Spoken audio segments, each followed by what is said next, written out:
প্ৰথমে আপোনালোকক এটা কথা ক'ব বিচাৰিছোঁ, ভিডিঅ'টো শেষলৈকে চাব। নন্দিতা শইকীয়া হত্যাকাৰী নৰপেহীয়া ৰিণ্টু শৰ্মা কেনেদৰে জেলৰ পৰা ওলাব শেষলৈকে চালেহে গম পাব।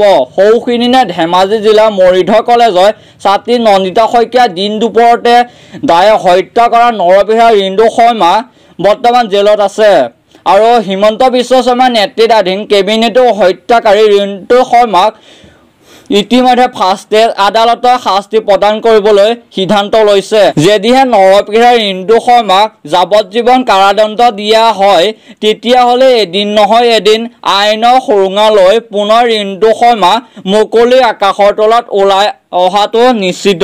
কাৰণ আমাৰ সমাজত এনেকুৱা উদাহৰণ বহুতো আছে। গতিকে নৰপেহীয়া ৰিণ্টু শৰ্মাক কি শাস্তি দিয়াটো বিচাৰে আপোনালোকে কমেণ্ট কৰি জনাব আৰু এই ভিডিঅ'টো যিমান পাৰে শ্বেয়াৰ কৰি দিব। কাৰণ নন্দিতা শইকীয়া হত্যাকাৰী নৰপেহীয়া ৰিণ্টু শৰ্মাক কোনোপধ্যে সাৰি যাব দিব নোৱাৰি। ধন্যবাদ।